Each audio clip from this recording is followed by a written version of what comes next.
Hello guys, जिसका हम सबको बेसब्री से इंतज़ार था कि वो दिन आ ही गया है। फाइनली आज मैं जा रही हूँ शिवजी की लॉन्गेस्ट मूर्ति का दर्शन करने के लिए, जिसका हम लोगों ने बहुत दिन से प्लानिंग की थी।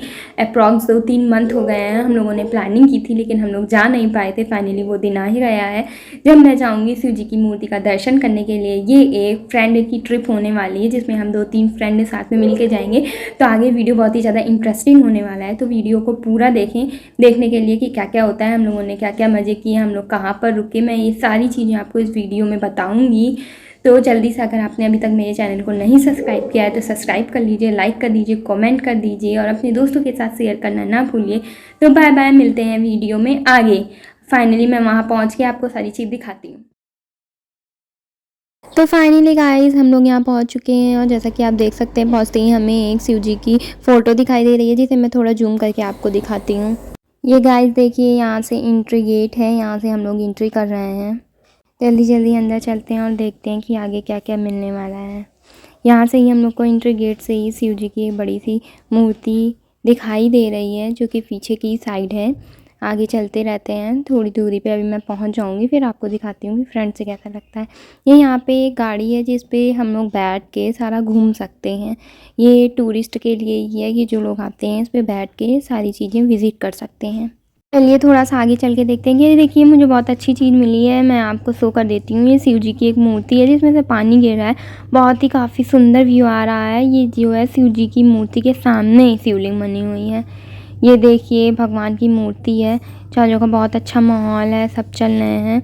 ये देखिए, गाड़ी है, जगह जगह पे आपको मिल जाएगी टूरिस्ट की ये गाड़ी, जिससे आप लोग विज़िट कर सकते हो अगर आपको चलना नहीं है तो। खैर हम लोग पैदल ही चलते हैं, क्योंकि हम लोग को सारी चीज़ें अच्छे से देखनी है और आपको भी दिखानी है। ये देखिए, शिव जी की मूर्ति है, ये काफ़ी विशाल और भव्य है। ये नंदी जी की यहाँ पे मूर्ति दिखाई दे रही है। थोड़ा ऊपर चलते हैं, ये सीढ़ी दिखाई दे रहा है। सीढ़ी से ऊपर चलने पे हम लोग इसके अंदर जा सकते हैं। इसके अंदर भी सीढ़ी है। ये जो शिव जी की भव्य मूर्ति है, इसके अंदर भी आप लोग को गाइस सीढ़ी दिखाई देगी। इस सीढ़ी से ऊपर जाएंगे आप तो टॉप पे जाके हम नीचे से सब कुछ देख सकते हैं। आपको जगह जगह पर सिक्योरिटी गार्ड दिखाई देगी, पुलिस सिक्योरिटी दिखाई देगी। इसके ऊपर देखिए, हम लोग ऊपर आ चुके हैं और आप लोग देख सकते हैं यहाँ का व्यू कितना सुंदर है। काफ़ी दूर चढ़ने के बाद हम लोग यहाँ पे पहुँचे हैं। यहाँ तक आप लोग को दिखाई देगा, लेकिन इसके आगे आपको नहीं जाने दिया जाएगा, क्योंकि सेफ्टी के लिए ये बनाया गया है। जब इतना दूर आ ही गए हैं और नाइट शो अगर ना देखे तो क्या देखा हमने लाइफ में, इसलिए मैंने नाइट शो की टिकट ले ली है। हम लोग सारे लोग बैठ के यहाँ पे नाइट शो एंजॉय करने वाले हैं और आपको भी मैं नाइट शो जितना हो सकता है उतना वीडियो बना के दिखाऊंगी। अप्रॉक्सीमेट सारा तो आपको वीडियो बना के नहीं दिखा सकती हूँ, लेकिन जितना भी हो सकता है मैं आप लोग को उतनी चीज़ें दिखा दूँगी।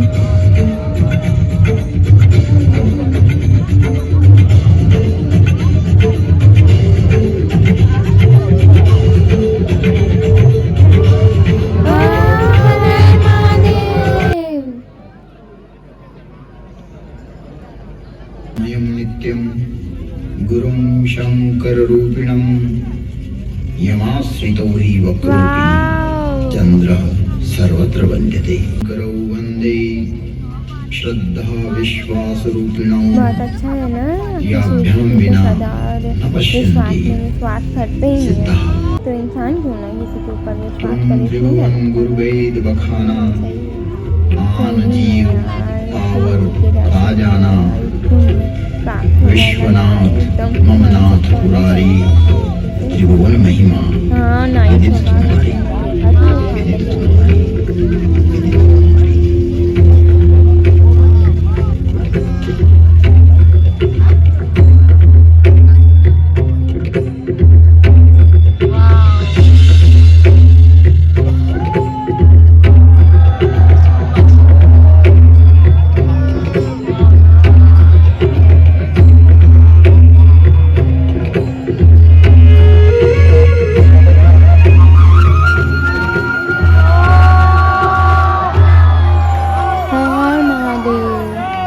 ये राजस्थान की टॉलेस्ट शिवा मूर्ति है। आई होप गाइस आप लोग को पसंद आई होगी। यहाँ पे नाइट शो ऑर्गेनाइज होते रहते हैं। आप लोग को जरूर यहाँ पे आके महादेव के दर्शन करने चाहिए। सच में जिंदगी में जितना सुकून मुझे पहली बार यहाँ आके मिला है और कहीं भी नहीं मिला है। आज लगा है कि कुछ जिंदगी में शांति है। मैं विश्वास बोल रहा हूँ। मैं सर्वव्यापी हूँ। मेरा संपूर्ण विश्व में वास है, क्योंकि मैं विश्वास हूँ। विश्वास हूँ। विश्वास हूँ।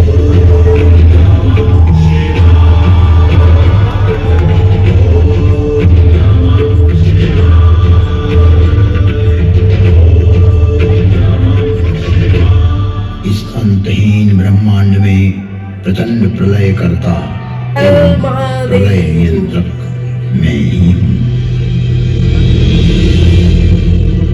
मेरा विज्ञान रूपी विधाता एवं विष्णु इतना विकसित, विस्तृत और व्यापक है, जो कि जीव मात्र की क्रिया, प्रतिक्रिया, विचार, सुविचार, कर्म, सुकर्म तथा जन्म जन्मांतरों की सारी चेष्टाएं इस प्रकाश पुंज में संरक्षित रखता है और फल सुफल का प्रतिफल यहीं से प्रादुर्भूत होकर परिणाम में परिवर्तित होता रहता है। मेरी इस संरचना में से किसी का कोई भी किया हुआ कर्म मिटाया नहीं जा सकता। जन्म हेतु सब कह पित माता, कर्म शुभा सुख देई विधाता। जन्म का कारण तो माता पिता ही होते हैं, लेकिन शुभ और अशुभ कर्मों का फल तो विधाता रूपी विज्ञान ही देता है। यही है उद्भव, पालन एवं विलय की प्रक्रिया। इस ब्रह्मांड का संचालन मेरा ज्योति स्वरूप लिंग स्वतः ही संचालित करता रहता है। यहाँ एक स्पष्टता आवश्यक है कि पुरुष नपुंसक नारी वा जीव चराचर कोई सर्वभाव भज कपट तजी मोहि परम प्रिय सोई। इस चराचर जगत में व्याप्त जीव मात्र, चाहे वो पुल्लिंग हो, स्त्रीलिंग हो, नपुंसकलिंग हो, यहाँ चराचर जगत में किसी का भी प्रतीक हो, अर्थात कपट छोड़कर जो भी सर्वभाव से मुझे रचता है, वही मुझे परम प्रिय है। यहाँ लिंग का अभिप्राय श्रेणी, वर्ग, वर्ण, विभाग से है, किसी के प्रतीक से है, न कि कोई अंग विशेष। जग जोनि पुनि धरई शरीरा, तिर्यक योनिया, जलचर, थलचर, नभचर जैसे पशु, पक्षी, कीट, ब्रह्म, मीन आदि आदि योनियों में प्राणी देह धारण करता है। जैसा कि हमारे यहाँ 84 लाख योनियों का वर्णन मिलता है। स्पष्ट है कि योनि अर्थात जीव का एक प्रकार। जगत में शिवलिंग एवं योनि को अंग विशेष के रूप में प्रचारित करना सनातन धर्म को प्रदूषित करने की कुचेष्टा है। शिवलिंग एक ज्योति का स्वरूप है। आज भी शिव के 12 स्थान ऐसे हैं जिन्हें ज्योतिर्लिंग ही कहा जाता है। जो प्रतीक यहाँ प्रदर्शित किया जा रहा है, यह है शिवलिंग। और अंतरिक्ष में चारों तरफ घूमती हुई वो सारी योनियां हैं। यह है मूल स्वरूप जो यहाँ उद्घाटित किया गया, ताकि जगत में व्याप्त भ्रांतियां दूर हों। शिव में विश्वास, उनकी व्यापकता एवं विराटता ही शिव के प्रकाश पुंज की संज्ञा है। अर्थात शिवलिंग शिव की पहचान का द्योतक है, एक चिन्ह है। एक प्रतीक है। ये है शिव द्वार में प्रवेश करने का प्रथम अक्षर। शिव है द्वार, एक भीतरी प्रवेश के लिए यह है प्रतीक। इस स्पष्टता के उपरांत भी भ्रामक अर्थ प्रचारित करना उचित नहीं है।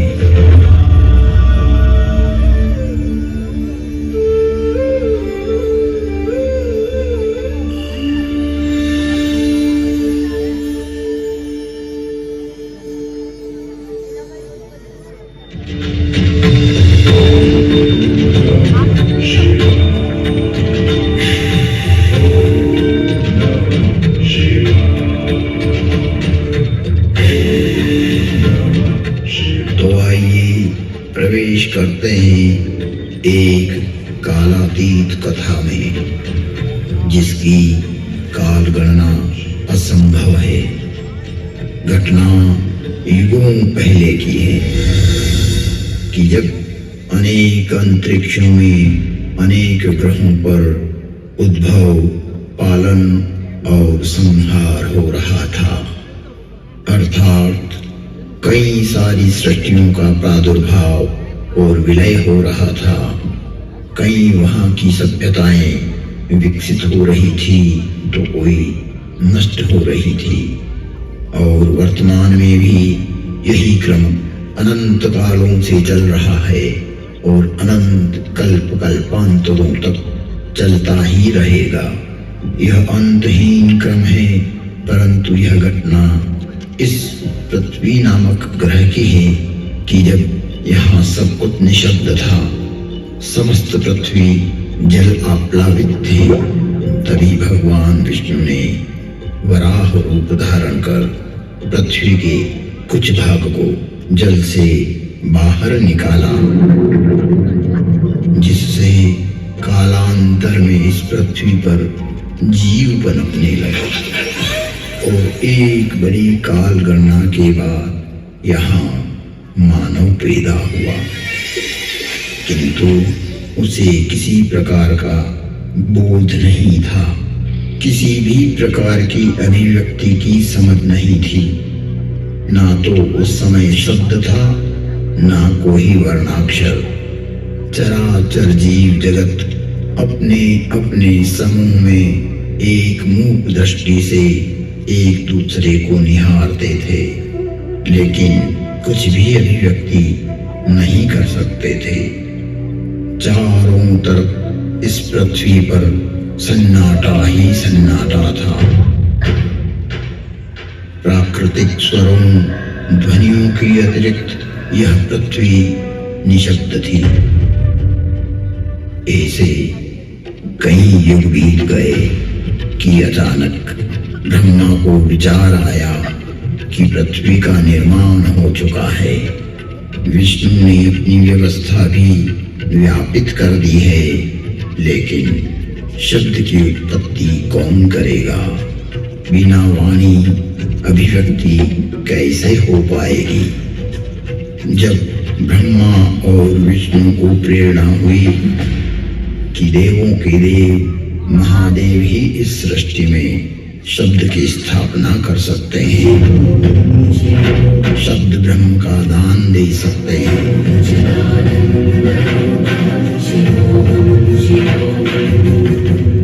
परंतु शिव का समय अधिकतर समाधि में ही व्यतीत होता था। जगत में वेद की स्थापना के लिए,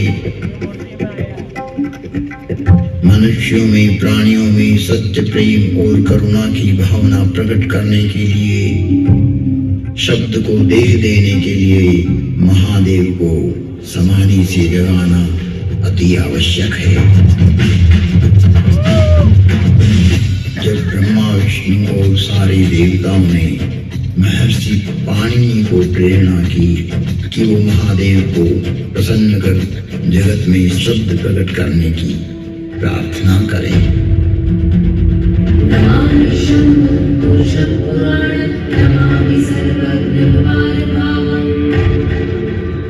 महर्षि पाणिनि की निष्प्रिय एवं जगत कल्याण की भावना से की गई तपस्या ने भगवान शिव की समाधि में विघ्न डाला। महादेव की समाधि असमय भंग हो गई। महादेव के जागते ही उनका रौद्र रूप प्रकट हुआ और उन्होंने अपना नाद शस्त्र डमरू उठाया और भयंकर तांडव करने लगी।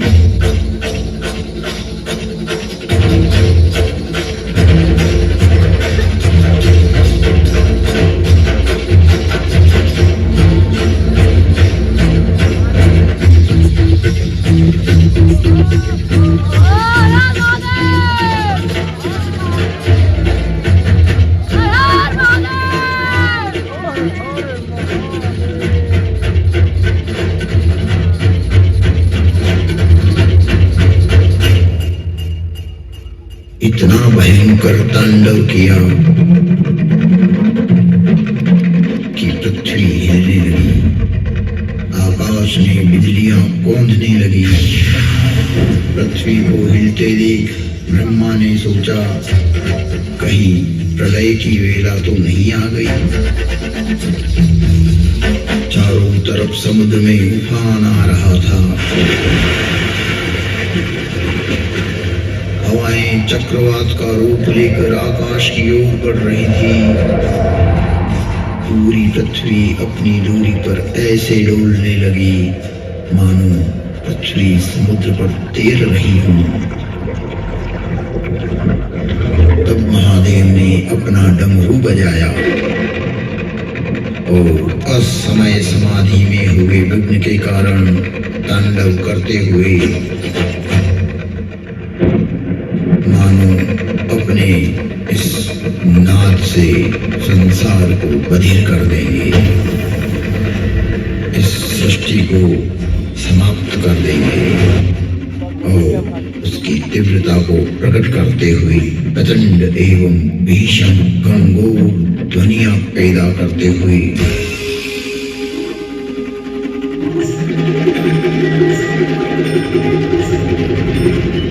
उग्र एवं महिमामय भयंकर डमरू नाद किया, जिससे प्राणी मात्र की श्रवण इंद्रियां लुप्त हो गई। नाद इतना भयावह था कि प्राणी मात्र के कर्ण भेद हो गए। कुछ काल के लिए यह स्थिति बन गई। महादेव तांडव करते हुए अपनी उग्र नाद वाद्य से कुछ ऐसी शाब्दिक रचना की जो आज इस भूमंडल पर शब्द और श्रवण का कारण है, जिसे महर्षि पाणिनि ने अवरुद्ध हुई अपनी श्रवण इंद्रियां पुनः जागृत होने पर शब्दों में पिरोया। जगत कल्याण के लिए महादेव की प्रेरणा से नाद वाद्य से निकली हुई ध्वनियां जो आज इस संसार में व्याप्त है। इस भूमंडल पर कोई भी व्यक्ति किसी भी भाषा में अपनी अभिव्यक्ति करता हो, उसका उद्गम स्रोत महादेव का डमरू ही है। और वो डमरू इस प्रकार बोला, ऐं ऋल ऋक ऐं ऐऔच हयवरट लण यमगणनम जभय गणदश जब गणदश खप चटत चटतव कपय शशशर हल।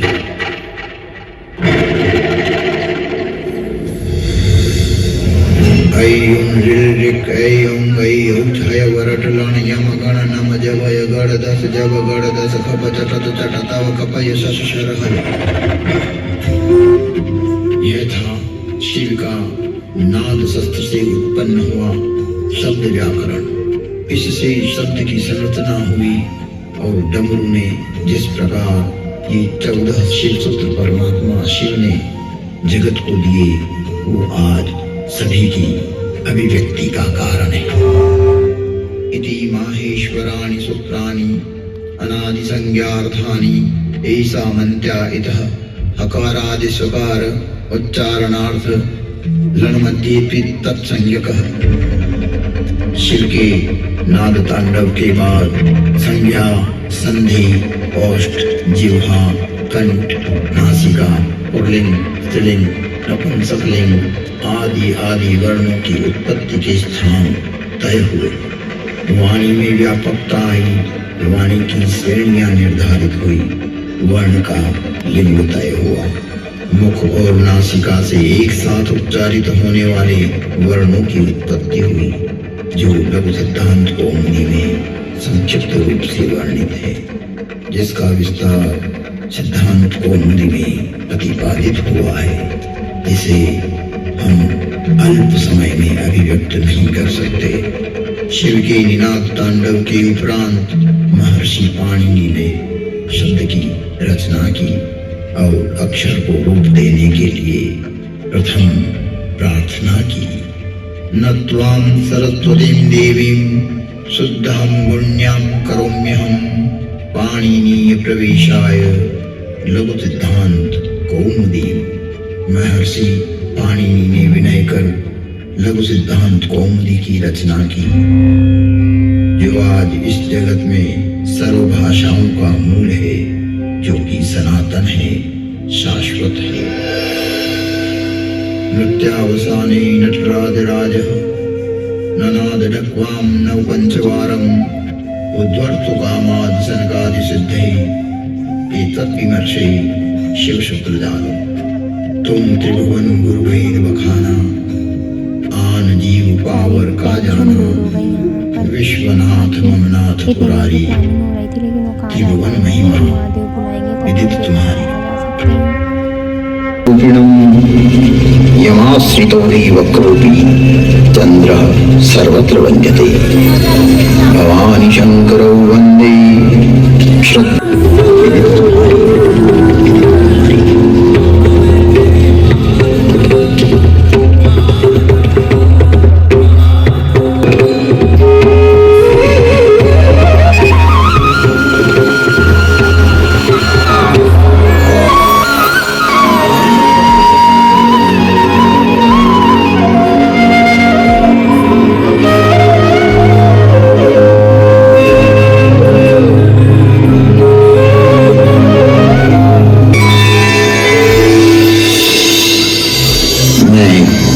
विश्वास बोल रहा हूँ। मैं सर्वव्यापी हूँ, मेरा संपूर्ण विश्व में वास है, क्योंकि मैं विश्वास हूँ, विश्वास हूँ, विश्वास हूँ।